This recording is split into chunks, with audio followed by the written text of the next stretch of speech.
वाणी चल रही थी 9 जनवरी सन 1967 की 7वीं क्लास।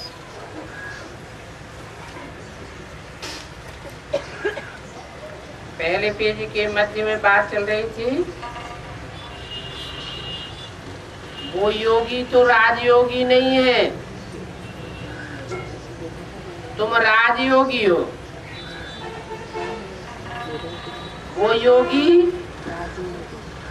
ब्रह्म से योग लगाते हैं। दुनियावी योगी ब्रह्म से योग लगाते हैं और ब्राह्मणों की वो दुनिया के कामन योगी ब्रह्मा से योग लगाते हैं।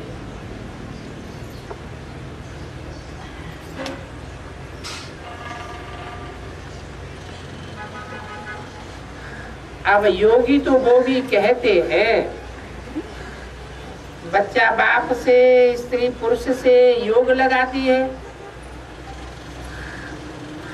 परंतु तुम्हारा तो ये राज योग है, जो राज सिवाय परम पिता परमात्मा के कोई सिखाए नहीं सकता, बताए नहीं सकता। बाप राजयोग सिखाते हैं, इसलिए राजयोग अक्षर लिखना ठीक है। दिल्ली में मालवीय नगर वालों ने किचन बनाई है, उसमें लिखा है बी होली बी योगी।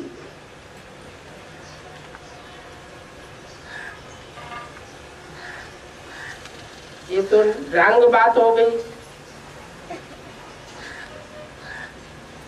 लिखना चाहिए बी राजयोगी। तो फिर नया बनाए कर लिखो बी होली एंड बी राजयोगी। दिन प्रतिदिन करेक्शन तो होती ही रहती है।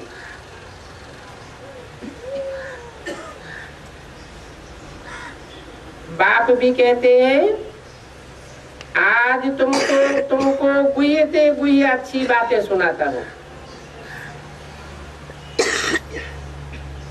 दिन प्रतिदिन गुह्य राज सिखाता हूँ। अभी शिव जयंती भी आने वाली है। शिव जयंती तो तुमको बहुत अच्छी रीति मनाना है। कोई ने लिखा था वहां प्लाट पड़ा है तो शिव जयंती वहां मनावे। बाबा ने नहीं लिख दिया, आज फिर लिख देता हूं, भले वही मनाओ।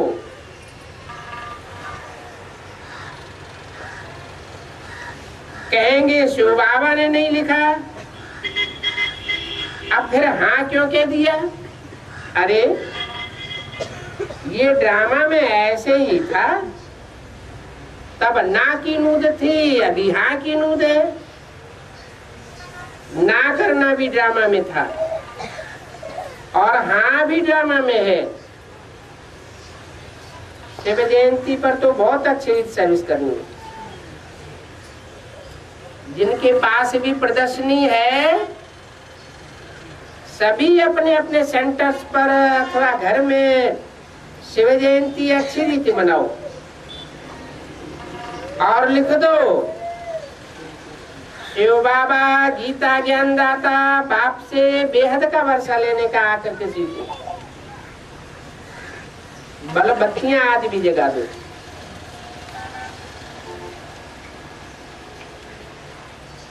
तुम ज्ञान गंगाए हो ना, तो हरेक के पास गीता पाठशाला होनी चाहिए। घर घर में गीता तो पढ़ते हैं।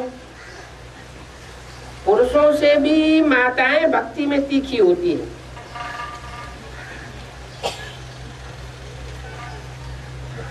माताएं क्यों तीखी होती है?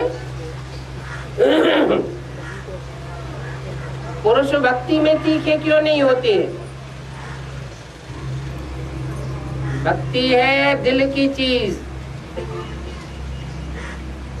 और ज्ञान है बुद्धि की चीज।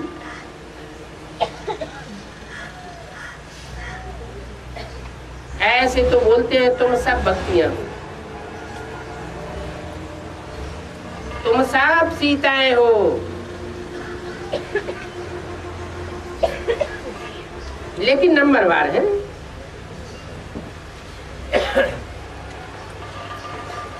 ऐसे भी कुटुंब होते हैं जहां सभी गीता पढ़ते हैं, तो घर घर में ये चित्र रख देने चाहिए, लिख दें कि बेहद के बाप से आकर के सीखो और अपना वर्षा लो। किससे लो? बाप से आकर के सीखो। किससे सीखो? बाप से आकर के सीखो और आकर के अपना बेहद का वर्षा ले लो, मुक्ति और जीवन मुक्ति का। तुम सच्ची सच्ची दिवाली मनाते हो, वहां घर घर में रोशनी हो जाएगी, अर्थात हर आत्मा की ज्योति जगी रहती है। यहाँ तो अंधेरा है, आत्माओं की बुद्धि जानवर में सलमान पड़ी है, शैतानी अथवा आसुरी बुद्धि बन पड़े हैं। वहां आत्माएं प्योर होने से दैवी बुद्धि रहती है, आत्मा ही पतित बनती है और आत्मा ही पावन बनती है। ये बातें बाप ही समझाते हैं। अभी तुम्हारी आत्मा पतित आसुरी बन पड़ी है। जितनी आत्मा पतित है उतना बड़ा असुर, और जितनी आत्मा पावन उतना बड़ा देवता। अभी तो देखो भरतनाट्य पहनी है, अभी तुम बर्थ पाउंड बन रहे हो। आत्मा प्योर होने से फिर शरीर भी प्योर मिल जाएगा। तो आत्मा है बीज, शरीर है जैसे वृक्ष। 9 जनवरी सन 1967 की वाणी का दूसरा तीर। यहाँ आत्मा इम्प्योर है तो शरीर भी इम्प्योर है और ये दुनिया भी इम्प्योर है। इन बातों को तुम्हारे में भी कोई थोड़े हैं जो यथार्थ रीति समझते हैं और उनके अंदर में खुशी होती है। नंबरवार पुरुषार्थ तो करते रहते हैं, ग्रहचारी भी होती है। कब राहु की ग्रहचारी बैठती है तो आश्चर्यवत बागंती हो जाते हैं। बृहस्पति की दशा से बदल करके ठक से राहु की दशा बैठ जाती है। ये राहु की दशा कब बैठती है? काम विकार में गया और राहु की दशा बैठी। मल्ल युद्ध होती है ना, तो माताओं ने तो मल्ल युद्ध देखा नहीं होगा, क्योंकि माताएं होती है घर की धरित्री। तुमको भी मालूम है भ्रमरी को धरित्री कहते हैं, क्योंकि घर बना लेती है। घर बनाने का अच्छा कारीगर भ्रमरी है, इसलिए धरित्री नाम है। देखो कितनी मेहनत करती है इस बात के लिए, घर बनाने के लिए। उस घर में ला करके किसको बैठाती है? कीड़ों को ला करके बैठाती है और भूं भूं कर करके कीड़ों को आप समान बनाई देती है। तो देखो वो भी पक्का मिस्त्री है।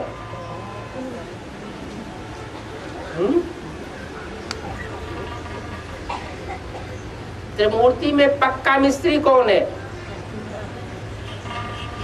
जगदम्बा, वैष्णवी देवी, अपना ही नाम ले लिया। दो दो तीन तीन कमरे बनाती है और तीन चार को ले आती है। वैसे ही तुम भी ब्राह्मणिया हो, चाहे एक दो को बिठाओ, चाहो 10-12 को बिठाओ, चाहे 100 को बिठाओ, 500 को बिठाओ, तुम ऐसा मंडप आदि बनाती हो ना, तो वो घर बनाया हुआ है ना, उसमें बैठ करके सबको भू भू करती हो। फिर कोई तो समझ करके कीड़े से ब्राह्मण बन जाते हैं और कोई सड़े के सड़े रह जाते हैं। तो हम समझते हैं वो हमारे धर्म का नहीं है। इस धर्म वालों को ही पूरी रीति टच होगा, हमारे कुल का नहीं होगा तो उनको टच होने वाला नहीं है। तुम तो फिर भी मनुष्य हो, तुम्हारी ताकत उनसे जास्ती है। तुम 2000 के बीच भी भाषण कर सकती हो। आगे चल करके 4-5 हजार की सभा में भी तुम जावेंगी।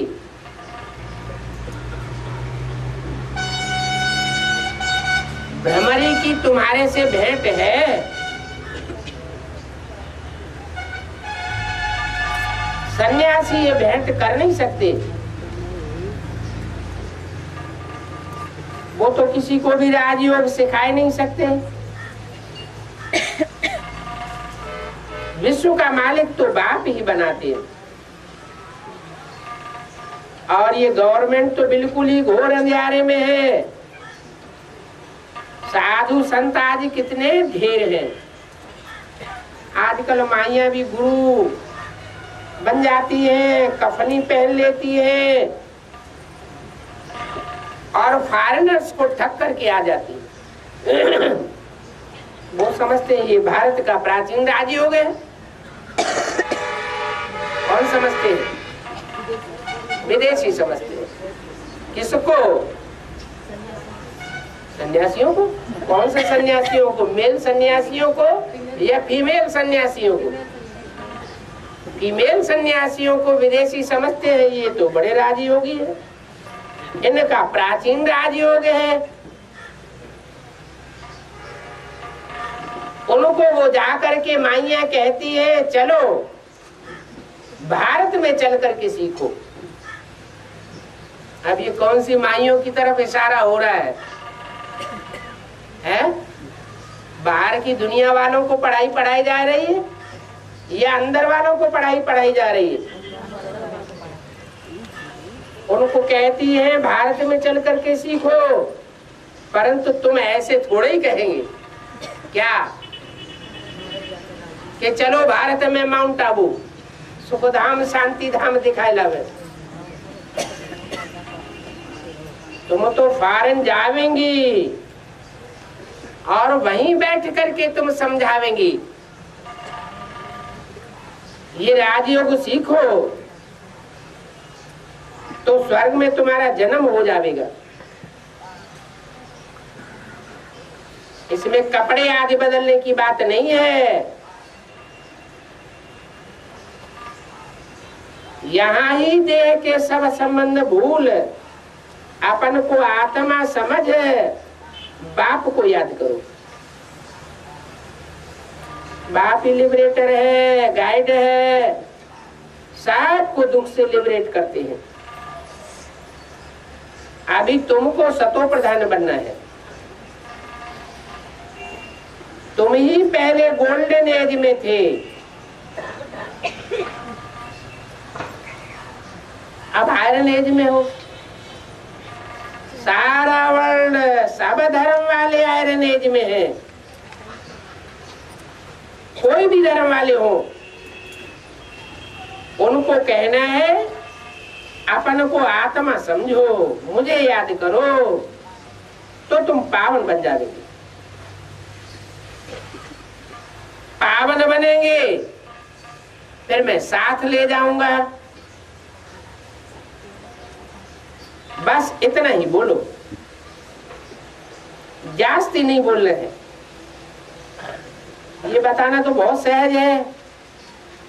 तुम्हारे शास्त्रों में भी है कि घर घर में संदेश दो। कोई एक भी अगर रह गया तो उल्हाना देगा कि मुझे तो बताया ही नहीं। बाप आए हैं तो पूरा ढिंढोरा पीटना चाहिए। एक दिन जरूर ऐसा आवेगा जो सबको पता पड़ेगा कि बाप आए हैं। बाप आए हैं या सन 68-69 में चले गए, क्या पता पड़ेगा दुनिया वालों को। मुरली क्या कहती है, एक दिन जरूर पता पड़ेगा सबको कि बाप आए हैं शांति धाम सुख धाम का वर्षा देने के लिए। ये शांति धाम का वर्षा लेने के लिए क्या ऊपर जाना पड़ेगा? वर्षा कहाँ मिलेगा शांति धाम का? इसी साकार दुनिया में शांति धाम स्थापन करके जाएंगे। शांति धाम भी स्थापन होगा और साथ साथ सुख धाम भी स्थापन होगा। नरक की दुनिया के बीच स्वर्ग का वर्षा आकर के देता हूँ। बरोबर जब ब्रिटिश में था तो और कोई धर्म नहीं था, सभी शांति धाम में थे। ऐसे ऐसे ख्यालात चलाने चाहिए, स्लोगन बनाने चाहिए। बाप कहते हैं देह सहित देह के सब संबंधों को छोड़ो, अपन को आत्मा समझ मुझ बाप को याद करो तो आत्मा प्योर बन जाएगी। अभी आत्मा इम्प्योर है, अभी सभी को प्योर बना करके बाप गाइड बन करके ले जाएंगे।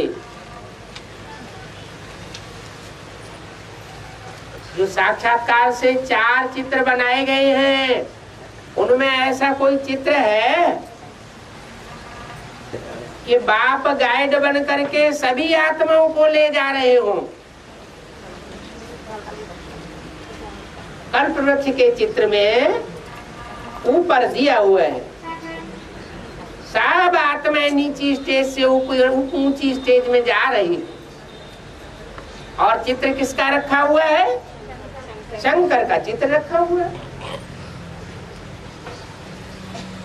तो सभी को प्योर बना करके बाप ले जाएंगे। तो बाप का वो प्रैक्टिकल रूप कौन सा हुआ?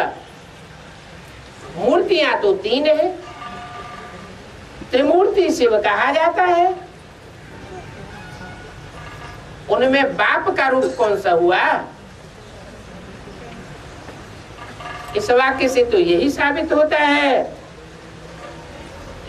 कि बाप गाइड बन करके आता है, पंडा बन करके आता है।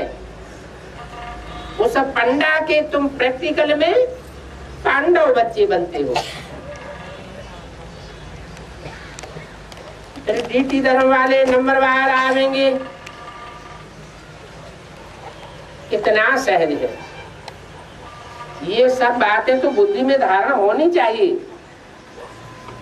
जो सर्विस करते हैं वो आगे चल करके छुपे नहीं रहेंगे, और जो डिसर्विस करने वाले हैं वो भी छुप करके नहीं रह सकते। किसने कितनी सर्विस की है और किसने कितनी डिसर्विस की है, सब प्रत्यक्ष हो जाएगा। सर्वसेवक को तो सभी बुलाते रहते हैं, जो कुछ भी ज्ञान नहीं सुनाए सकते उनको थोड़े बुलावेंगे, वो तो और ही नाम बदनाम कर देंगे। लोग कहेंगे ब्रह्मा कुमारियां ऐसी होती है क्या, पूरा रिस्पॉन्ड भी नहीं दे सकती, तो नाम बदनाम हुआ ना।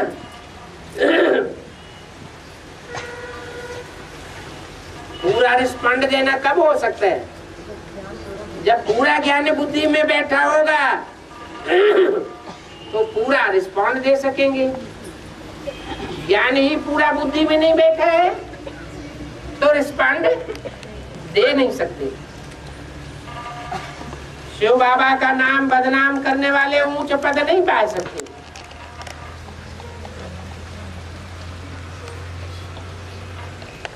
नाम बदनाम करने वाले कौन हुए, जो पूरा गहराई तक ज्ञान खुद ही नहीं जानते, बथनाते पहनी जाकर के बनेंगे। जैसे यहाँ कोई करोड़पति पदमपति भी होते हैं और कोई तो देखो भूख मर रहे हैं, भीख पर उनका शरीर निर्वाह होता है, भीख मांगते रहते हैं, रोटी और कपड़ा और मकान बनाते रहते हैं। ऐसे ऐसे बेगर्स भी आकर के प्रिंस बनते हैं, ऐसे भीख मांगने वाले भी आकर के बाप के पास आवेंगे, पढ़ाई पढ़ेंगे और पढ़ करके क्या बनेंगे, प्रिंस बन जाएंगे। अब बैगर वो नहीं जो रोडू रास्ते पर जहां तहां बैठे रहते हैं, ये भी क्लियर कर दिया। वो रोलू बैगर्स की बात नहीं है, ये रॉयल बैगर्स हैं जो भीख मांगते रहते हैं। वो रोलू बैगर्स देखो कैसे रोगी होते हैं, कैसे दुखी होते हैं। यहाँ भी ऐसे हैं, बहुत रोगी बनते हैं, बहुत दुखी बनते हैं। कर्मों की कैसी गंदी भोगना होती है।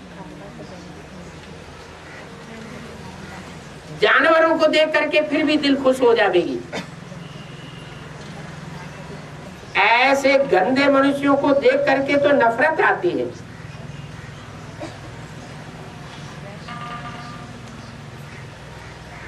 ज्ञानी आत्मा समझ सकती है इन्होंने कैसे गंदे कर्म किए हैं।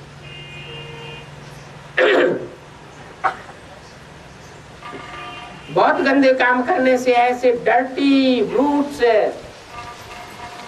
वैश्याएं, लंपट, लूले लगड़े बन जाते थे।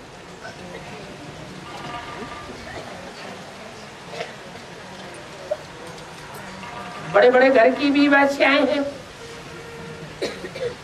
तीर्थों पर भी, पंडालों में जाकर के देखो, वहां वैश्याएं बैठी रहती है। 9 जनवरी सन 67 की वाणी का 3रा दिन। पंडे लोग भी बड़े गंदे होते हैं। बाबा को तो सब बातों का अनुभव है। ऐसे कोई मुश्किल अनुभवी होंगे। जैन भी है, गांव का छोरा,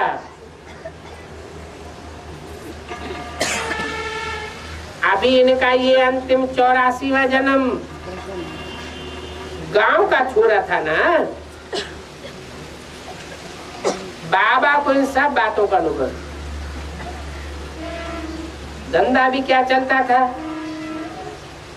हर इतवार को 5-6 आना कमा लेते थे। तो शास्त्रों में जो बातें हैं वो कुछ कुछ ठीक है। परंतु इनका अर्थ वो समझ नहीं सकते हैं। बात ये आकर के बताते हैं, अब तुम बच्चे जानते हो वही श्री कृष्ण जो स्वर्ग का प्रिंस था वो अभी फिर आए बैगर बनता है। फिर बैगर टू प्रिंस बनेंगे।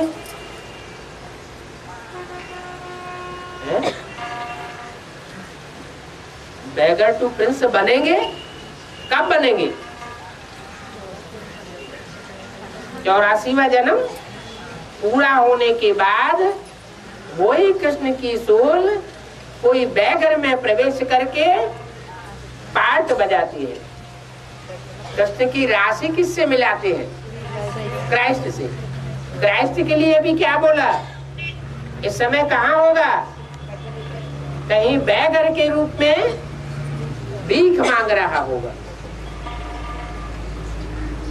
तो क्राइस्ट की भी जीवन हिस्ट्री वही बता दी, कृष्ण की भी जीवन हिस्ट्री वही बता दी। भविष्य के लिए इशारा कर दिया सन 67 में कि फिर बैगर टू प्रिंस बनेंगे। माना कृष्ण की उर्फ ब्रह्मा की सोल कोई बैगरी पाठधारी ब्राह्मण बच्चे में प्रवेश करके बैगर बनती है, फिर बैगर टू प्रिंस बनती है। बैगर थी ना, अभी करके थोड़ा कमाया है, वो भी तुम बच्चों के लिए। ब्रह्मा बाबा ने भी जो कमाई की वो किसके लिए? तुम बच्चों के काम आई ना, नहीं तो तुम्हारी संभाल कैसे होती?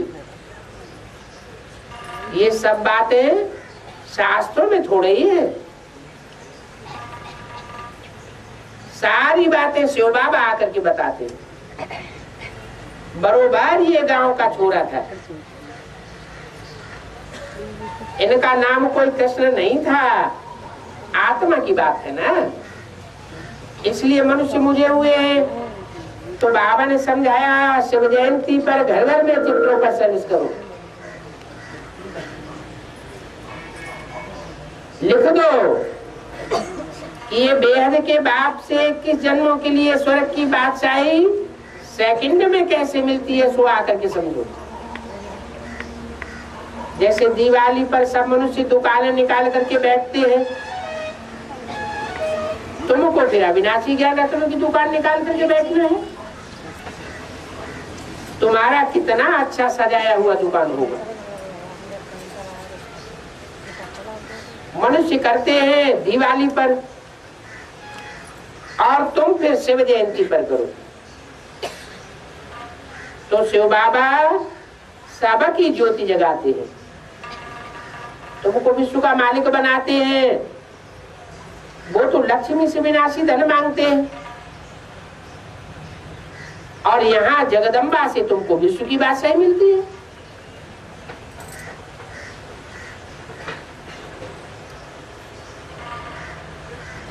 ये सब राज बाप आकर के समझाते हैं। जगदम्बा से विश्व की बादशाही मिलती है, यह राज बाप आकर के समझाते हैं। क्यों? ब्रह्मा के द्वारा नहीं समझाते, क्योंकि मम्मा ने तो शरीर छोड़ दिया। ओम राधे मम्मा पहले ही शरीर छोड़ चुकी थी, बाद में ये महावाक्य बोला गया। तो फिर ये राज कैसे समझ में आए? जब मम्मा ने शरीर ही छोड़ दिया तो जगदम्बा से तुमको विश्व की बादशाही मिलती है, ये बात तो झूठी हो गई। लेकिन अभी समझ में आता है कि ब्रह्मा की सोल शरीर छोड़ने के बाद कोई ब्राह्मणी में प्रवेश करती है और प्रवेश करने के बाद विश्व की बादशाही का वर्षा बाप माँ के द्वारा दिलवाते हैं। माताएं बनती हैं स्वर्ग का गेट खोलने के निमित्त। बाबा कोई शास्त्र थोड़े ही उच्चारते हैं, बाप कहते हैं मैं तो नॉलेजफुल हूं। हाँ, ये जानते हैं कि फलाने फलाने बच्चे सर्विस बहुत अच्छी करते हैं, इसलिए वो बच्चे याद पड़ते रहते हैं। बाकी ऐसे नहीं कि एक एक को बैठ करके जानता हूं, दरकार ही नहीं। हाँ, कोई समय पता पड़ जाता है ये पतित है, शक पड़ता है, उनकी शक्ल से ही मालूम पड़ जाता है। तो ऊपर से बाबा भी कहलाए कर भेजते हैं कि इनसे पूछो। ऐसे तो ड्रामा में नूद है जो कोई कोई के लिए बताते हैं, सब के लिए नहीं बताते। बाकी ऐसे नहीं सब के लिए बतावेंगे, ऐसे तो ढेर हैं। काला मुंह करते रहते हैं, क्लास में आकर बैठते रहते हैं। अब जो करेंगे तो अपना ही नुकसान करेंगे। हाँ, कोई अगर उलट काम करते हैं, क्लास में आकर बैठते हैं और बाबा को आकर के सच बताते हैं, तो हो सकता है उनका कुछ फायदा हो जाए। ना बताने से तो और ही अपना नुकसान करेंगे। समझना चाहिए, बाबा हमको गोरा बनाने के लिए आए हैं और हम फिर काला को करते हैं। इसमें भी बाप जो क्रिएटर है उस पर तो बहुत रिस्पांसिबिलिटी है। बच्चा अगर आज्ञाकारी नहीं तो उसको कुछ देने का नहीं होता है। क्रिएटर कौन हुआ? शिव ज्योति बिंदु को क्रिएटर नहीं कहेंगे, रचता नहीं कहेंगे। वो जब साकार शरीर में प्रवेश करके बाप के रूप में पार्ट बजाता है तब क्रिएटर है। तो क्रिएटर के ऊपर जिम्मेवारी आ जाती है कि कोई भिखारी को वर्षा न मिल जाए। बहुत रिस्पांसिबिलिटी। ऐसे अवज्ञाकारियों को कुछ भी देना नहीं होता है। अगर उनको देवेंगे तो वो पाप ही करेंगे। उनका दोष देने वाले पर आ जाएगा। बाकी कन्या को तो समझाना है। अगर कन्या नहीं मानती है तो शादी करवा देनी पड़े। कन्या ज्ञान में नहीं चलती है और उसकी शादी भी नहीं करेंगे तो समाज में गंदी हो पड़ेगी, मुंह काला करवा देगी। ये है ही कांटों की दुनिया। ये ह्यूमन कांटे हैं।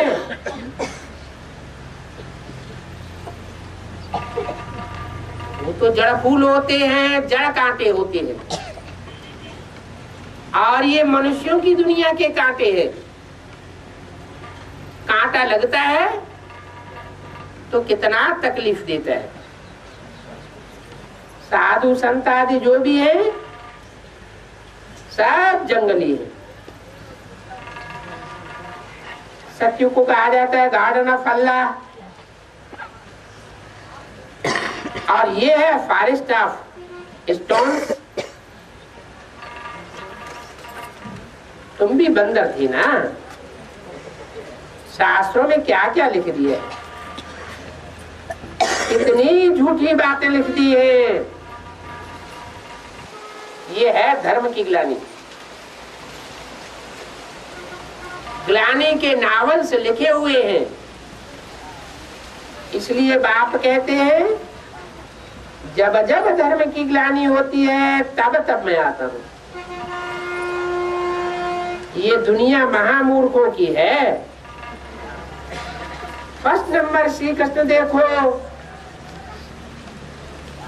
84 जन्मों के बाद कैसे महामूर्ख बन जाते हैं,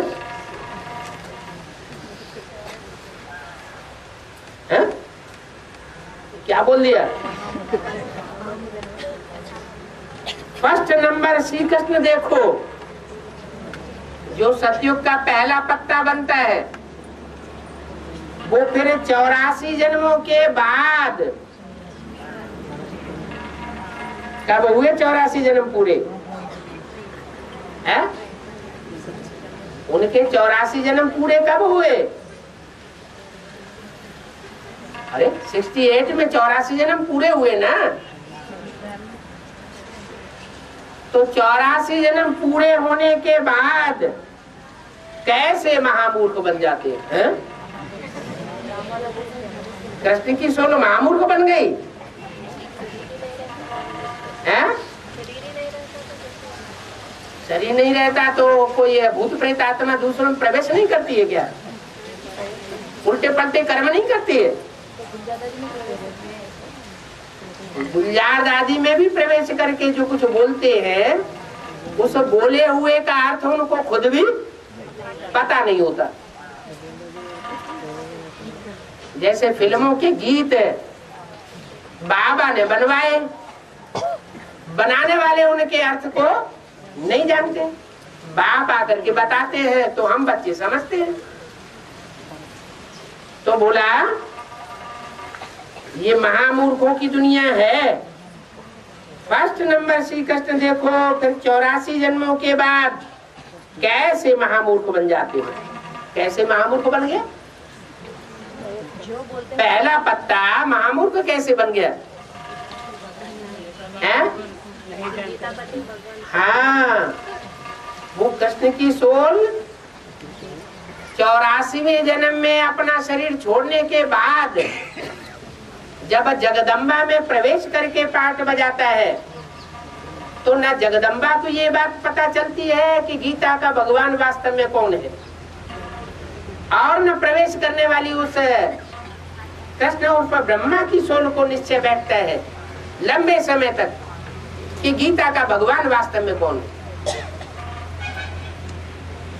जगदम्बा भी समझती है गीता का भगवान साकार में इस सृष्टि पर दादा लेखराज ब्रह्म है, क्योंकि जगदम्बा है सर्व ब्रह्मा कुमार कुमारियों की बीज। जो भी ब्रह्मा कुमारियां हैं वो गीता का भगवान साकार में किसको समझती हैं? है? दादा लेखराज ब्रह्मा को समझती है।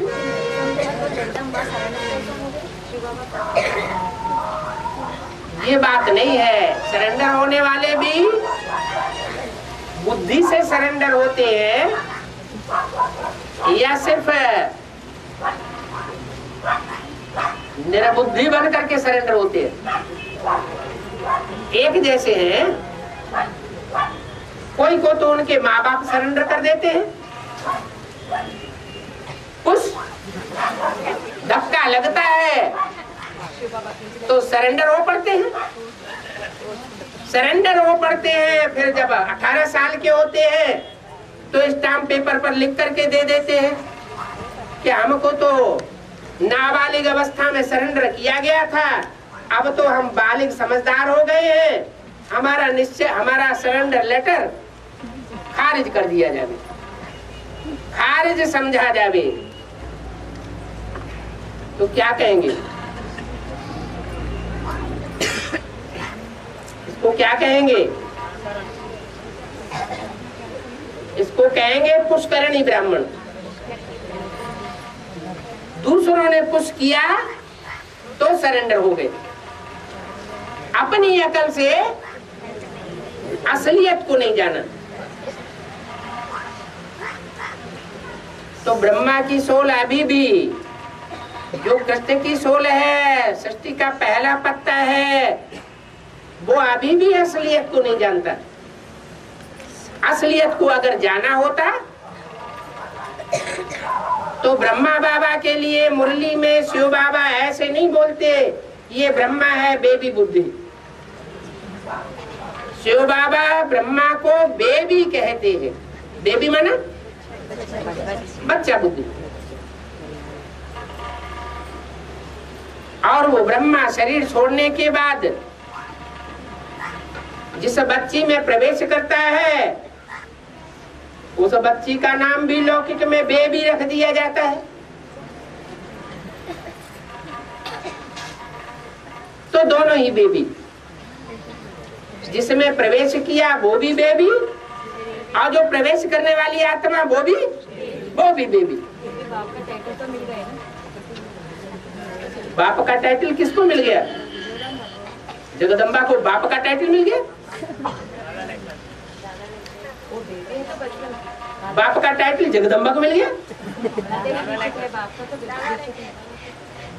ये टाइटल रखाने न रखाने से, लौकिक दुनिया के टाइटल रखाने से कोई ज्ञान में विशेष कनेक्शन नहीं है। ऐसे बहुत से निकल पड़ते हैं जो लौकिक दुनिया का टाइटल अपने ऊपर रखवा लेते। अरे ज्ञान में लौकिक का फखुर होना चाहिए या अलौकिक का फखुर होना चाहिए? कौन सा फखुर होना चाहिए? लौकिक जन्म मनाने का फखुर होना चाहिए या जो अलौकिक जन्म है उसका फखुर होना चाहिए? लौकिक दुनिया ही खत्म हो गई, उसका टाइटल की क्या परवाह।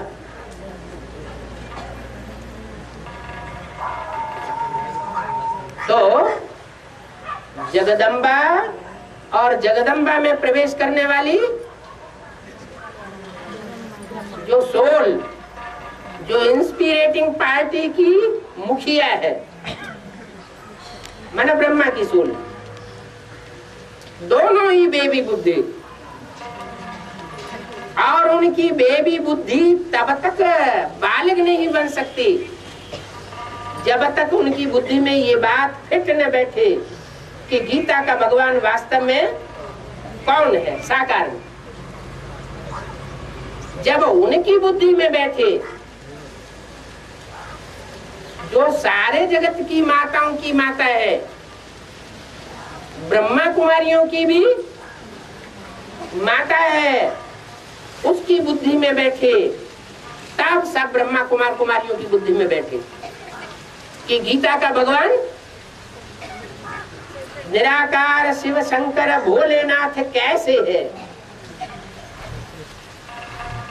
और दादा लेखराज ब्रह्मा साकार में गीता का भगवान नहीं है। अभी सब तमो प्रधान, ये ड्रामा बना हुआ है। एक के पतित बनने से सब पतित बन जाते हैं, एक के पावन बनने से सब पावन बन जाते हैं। कौन हुआ वो एक? माता के ऊपर इतनी जिम्मेवारी रख दी,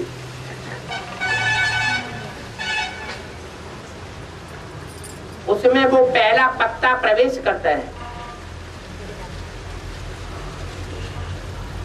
जब इतनी जिम्मेवारी है तो जिम्मेवारी को उठाने के लिए अलर्ट भी रहना पड़े। जब तमो प्रधान है तो आपस में लड़ते झगड़ते रहते, क्या क्या करते रहते हैं। ये भी सब ड्रामा में नूद है।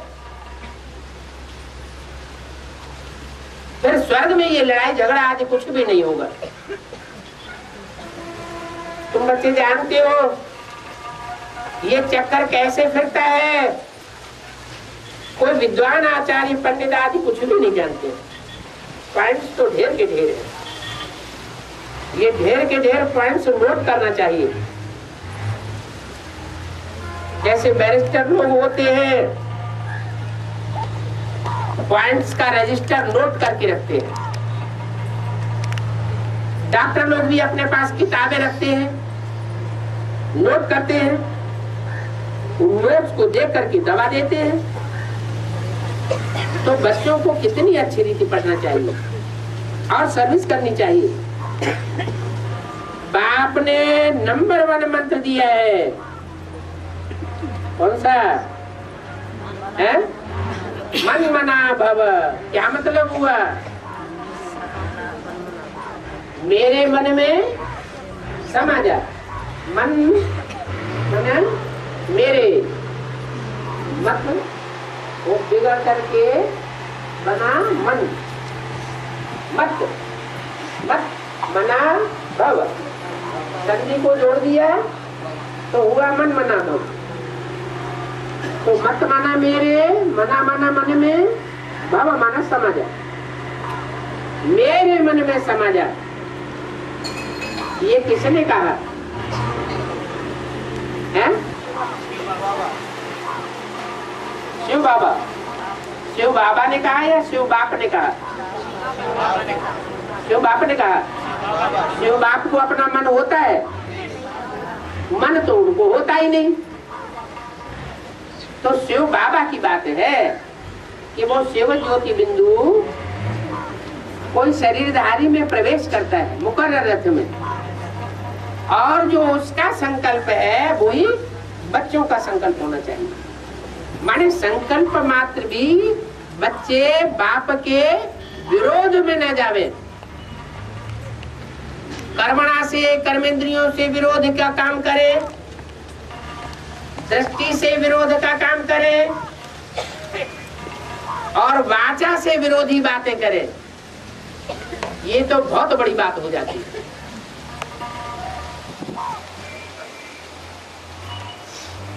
कहां तक बाप के सहयोगी बने?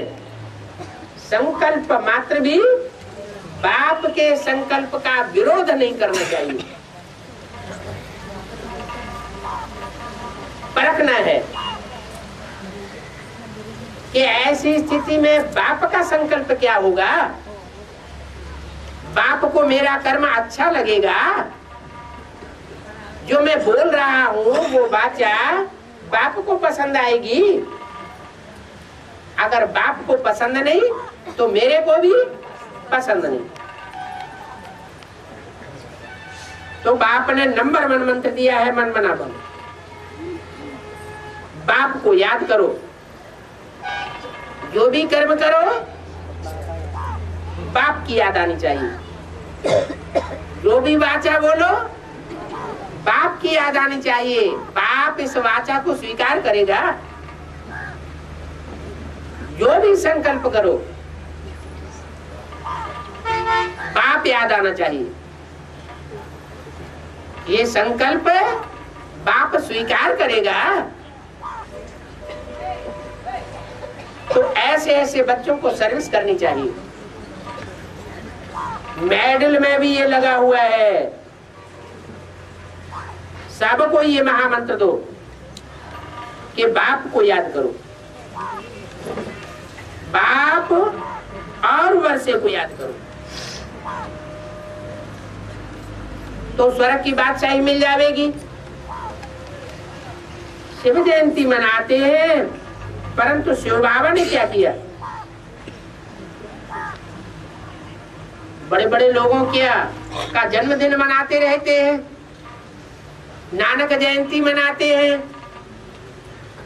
या कोई भी महान पुरुष की जयंती मनाते हैं। तो क्यों मनाते हैं? 500 करोड़ की जयंती क्यों नहीं मनाते? कोई ने अच्छा काम किया है तो उनकी जयंती मनाते हैं। तो शिव जयंती मनाते हैं तो शिव ने क्या किया होगा? शिव बाबा ने किया क्या? जरूर जो दुनिया में किसी ने न किया हो वो शिव बाबा करके गए। और जो होते हैं मनुष्य गुरु, धर्म पिताएं, वो आकर के सिर्फ अपना धर्म स्थापन करते हैं, नई दुनिया बना करके नहीं जाते। नरक को मिटाए करके स्वर्ग बना करके नहीं जाते। दुनिया और ही नरक बनती जाती है। उनके आने के बावजूद भी दुनिया स्वर्ग बनती है या नरक बनती है? और ही नरक बनती जाती है। विकार बढ़ते जाते हैं, अवगुण बढ़ते जाते हैं, सहानुभूति, स्नेह, सहयोग की भावना घटती जाती है। तो दुनिया में झगड़े बढ़ते हैं या घटते हैं? उनके आने के बाद, उन धर्म पिताओं के आने के बाद भी दुनिया में झगड़े बढ़ते जाते हैं। इससे क्या साबित हुआ कि उन्होंने नरक बनाया। वो नर मनुष्य थे, मनुष्य को नर कहा जाता है। नर जो कुछ भी करेगा सो नरक बनेगा। नरक नाम क्यों पड़ा? नर ने जो कुछ भी किया काम, उसका रिजल्ट क्या निकला? नरक। और बाप आकर के जो कुछ कराते हैं उससे बनता है स्वर्ग। तो बाप ने आकर के पहला मंत्र क्या दिया? स्व को जानो। स्व माने आत्मा। जो स्व की स्थिति में टिक जाएंगे उनके लिए इसी दुनिया में स्वर्ग हो जाएगा, शांति धाम बन जाएगा। आत्मा शांत स्वरूप बन जाएगी। शांति आत्मा के गले का हार है। जब चाहो तो हार को पहन लो, स्वयं स्थिति में टिक जाओ तो शांति धाम को महसूस करेंगे। अगर देवान में आते हैं तो अशांति महसूस होती है। तो बाप ने आकर के जो कुछ किया उसका रिजल्ट हुआ स्वर्ग, और मनुष्यों ने आकर के जो कुछ किया, कितने भी महान मनुष्य हुए हो, उससे बना नरक।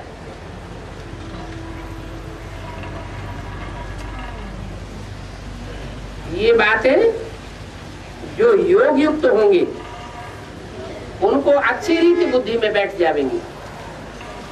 किसके साथ योग युक्त होंगे? बाप के साथ योग युक्त होंगे तो उनको अच्छी रीति ये बातें बुद्धि में बैठेंगी। और बाप के वियोगी होंगे कि बाप आया था अब चला गया, अब नहीं है इस दुनिया में। तो जो ऐसे ऐसे वियोगी होंगे उनकी बुद्धि में ये बातें बैठेंगी नहीं।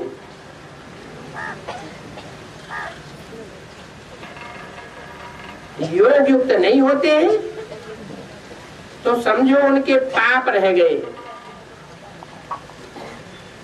बल 70 साल से ज्ञान में चल रहे हैं, ईश्वरीय ज्ञान ले रहे हैं, फिर भी अगर ये बातें उनकी बुद्धि में नहीं बैठती है तो क्या समझना चाहिए कि ईश्वर बाप के आने के बावजूद भी इन्होंने ऐसे उल्टे कार्य किए हैं जिनके 100 गुने पाप कर्म इनके सर के ऊपर चढ़ करके इनको ईश्वरीय ज्ञान अभी भी समझने नहीं देते। ऐसों की फिर इतनी सदगति नहीं होती है। इतनी माने कितनी? इतनी सदगति नहीं होती है, ऐसी आत्मिक स्थिति नहीं बनती है, आत्मा की कट इतनी नहीं उतरती है जो परमात्मा के ज्ञान के जो गुह्य राज है वो समझ सके।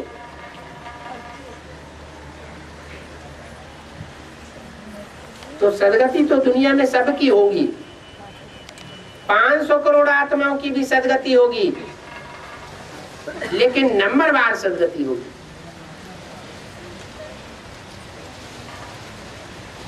कोई ऐसी आत्माएं भी हैं जो 82-83 जन्म भी सुख में रहेंगी। सुख में रहना माना सदगति, और दुख महसूस करना माना दुर्गति। दुखी आत्मा खुद भी दुख में रहेगी और दूसरों को भी दुख अनुभव कराएगी। जो सुखी आत्मा होगी वो खुद भी सुख में रहेगी और दूसरों को भी सुख के वाइब्रेशन फैलाएगी, सुख की वाचा बोलेगी, सुख देने के कर्म करेगी। तो जिनकी इतनी सदगति नहीं होती है परंतु ज्ञान बहुत समझाते हैं। क्या सदगति नहीं हुई है इतनी जो बाप के गुह्य राज की बातों को समझ सके, फिर भी दूसरों को ज्ञान बहुत समझाते रहते हैं। तो कहेंगे इनमें ज्ञान बहुत है, लेकिन ज्ञान की धारणा प्रैक्टिकल में नहीं है। योग नहीं होगा तो धारणा हो न सके। किसके साथ योग नहीं होगा? बाप के साथ। जो बाबा आया हुआ है उसके साथ योग नहीं होगा। इसकी पहचान क्या है?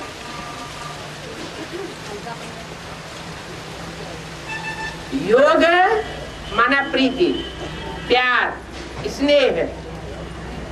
कोई के साथ स्नेह है माना योग जुटा हुआ है। स्नेह नहीं है माना योग नहीं है। जिसके साथ स्नेह होता है उसके सहयोगी बनते हैं। योग अगर कहीं दूसरी जगह लगा हुआ होगा तो उसके सहयोगी बनेंगे, बाप के सहयोगी नहीं बनेंगे। तो इतनी सदगति नहीं होती है। ज्ञान बहुत है, योग कुछ भी नहीं है। कहेंगे कि उन आत्माओं का बाप के साथ योग कुछ भी नहीं है, दूसरों के साथ लब लगाया हुआ है। कोई न कोई नाम रूप में फंसे रहते हैं।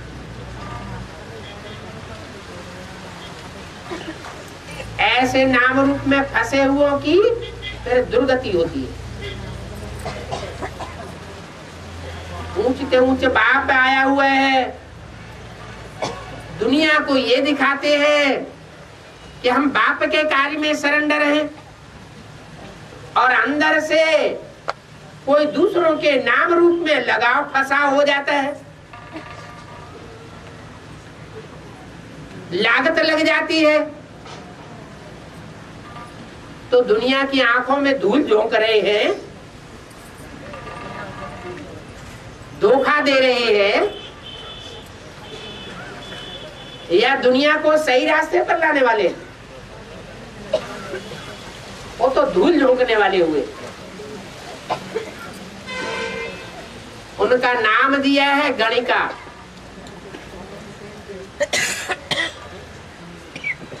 गणिकाएं माने वो वैश्याएं जो मजलिस में जाकर के गीत गाती हैं भगवान के। गीत भगवान के गाती है, गुणगान भगवान के करती है, और रहती किसके साथ है प्रैक्टिकल में? है? जो उनकी रह में रह मिला करके चलते हैं। उन्होंने जो गीत गाया उस गीत के साथ ही सुरताल मिलाए देते हैं, जिनको कहा जाता है सत्य वचन महाराज। सत्य है कृपा निधान, ठीक है दया निधान। जो कुछ भी बोला हर बात में तबला सारंगी की धुन मिला देंगे। यहाँ ब्राह्मणों की दुनिया में भी ऐसे होता है। कहने के लिए कहा जाएगा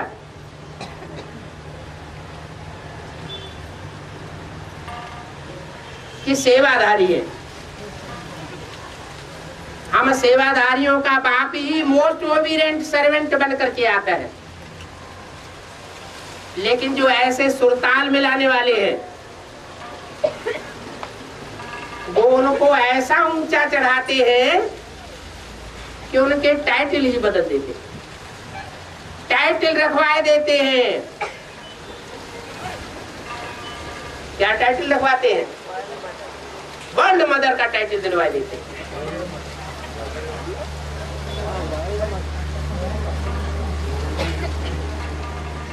सह संचालिका, मुख्य संचालिका, ऐसे ऐसे टाइटल रखवाए देते हैं। ये काम उन सुरताल मिलाने वालों के हैं। ये बाप का ज्ञान नहीं कहता है कि हम संचालक और संचालक बनकर के बैठे। यहाँ संचालक कौन है? इस ईश्वरीय ज्ञान का, ईश्वरीय संस्था का संचालक या परिवार का संचालक एक ही शिव बाबा है। ऐसे नहीं कि ये शिव बाबा जावेगा तो इनकी गद्दी पर कोई दूसरा बैठ जावेगा, या ब्रह्मा ने शरीर छोड़ा तो गद्दी कोई दूसरे के हाथ में आ जाएगी। यहाँ तो एक ही सदगुरु है, उस एक ही सदगुरु से सबकी सदगति होनी है। तो ये नाम रूप में फंसे होने की बीमारी ऐसे नहीं है कि बाहर की दुनिया में ही होती है। ब्राह्मणों की आधार मूर्तों की दुनिया में भी है, रही है, और उसी से पतन हुआ है। और जो एडवांस की बीज रूप आत्माओं की दुनिया है, उसमें भी ये नाम रूप में फंसने की बीमारी बहुत बुरी लग जाती है और पतन हो जाता है। इसलिए दोनों ही जगह बात लागू होती है। अंदर वाले रह जाएंगे और बाहर वाले